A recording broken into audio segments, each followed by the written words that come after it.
Good morning, Wyzetta. Today is Thursday, September 21st. I'm Molly Laughlin. I'm Lydia Johnson. And I'm Tristan Schmitz. In this morning's news, more than 230 people died on Tuesday after an earthquake with a magnitude of 7.1 hit central Mexico, according to ABC News. Centered around 75 miles southeast of Mexico City, the earthquake caused extreme damage to many cities, including leveling 44 buildings and leaving people trapped in the rubble. Rescuers have been using thermal scanners to find victims. Tuesday's destruction comes 12 days after an 8.1 magnitude earthquake struck off the southern Pacific coast of Mexico and left dozens dead. A 15-foot sinkhole opened on Monday. A 15-foot sinkhole opened up under a Florida couple's home on Monday morning, according to USA Today. Gary and Ellen Miller watched all night as their house slowly crumbled into the ground. Flooding due to Hurricane Irma has increased the chances for sinkholes in the area. The Millers have lived in the house for nearly 50 years and said they don't plan on rebuilding. According to the Star Tribune, ongoing repairs to the U.S. Bank Stadium are still weeks away from completion. Workers are replacing moisture barriers on the northwestern facade after water was found seeping underneath. The panels were initially approved of sustaining winds up to 90 miles per hour, but last year some panels became unhinged during heavy winds and were scattered into the plaza. And now back to the anchors. Next week is homecoming week. Show your school spirit by participating in this year's theme days. Monday is Minnesota Jersey Day, Tuesday is Tacky Tourist Day, Wednesday is USA Day, Thursday is Children's Spirit Day, and Friday is Pajama Day. PSAT registration for the October 11th test is open now. Stop by the CCC and B202 for a free study guide. Registration ends September 29th. Drama Club meets this Friday at 7:30 a.m. in the Black Box. Breakfast will be served. The University of Minnesota and Carleton College in Northfield are visiting WHS tomorrow. You must have a pass from the CCC to attend. If you're looking forward to going to Costa Rica, learn more about it right here.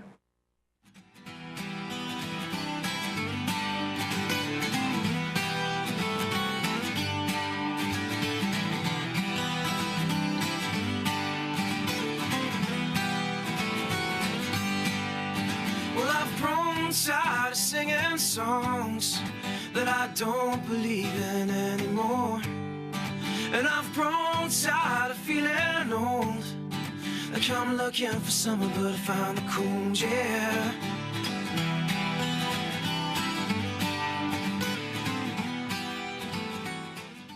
So Maggie, I heard that on Tuesday we brought home a lot of wins. We definitely did. Girls swim and dive took first in their meet on Tuesday against the Hopkins Royals. The girls won by a total of 17 points and ended the game 99-82. Girls tennis took home the win as well on Tuesday in their match against Eden Prairie with a final score of 5-2. Volleyball had a tough 2-point loss on Tuesday night against St. Michael. The girls will have a chance to redeem themselves when they compete against St. Michael again in the Invitational Tournament in October. And girls soccer crushed Minneapolis Southwest on Tuesday 4-0. Junior goalie Maddie Lowe ended the game with a shutout, and senior Marissa Kalkar had 2 goals and 2 assists for the team. Now back to the anchors. The homecoming dance is quickly approaching.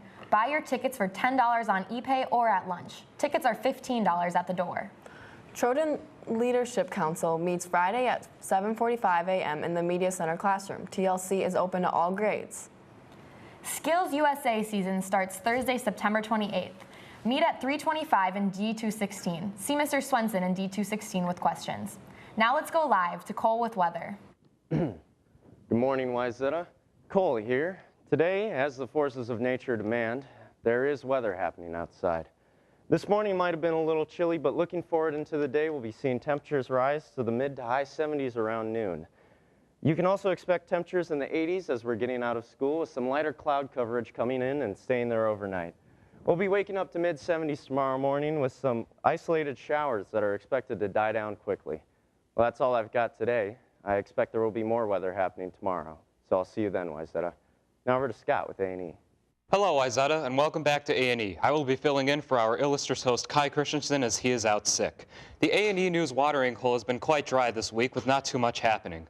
However, there are a lot of films coming out this weekend, with Kingsman, The Golden Circle, and the Lego Ninjago movie receiving wide releases, and Battle of the Sexes and Stronger are getting limited releases, with only a few theaters nearby playing them.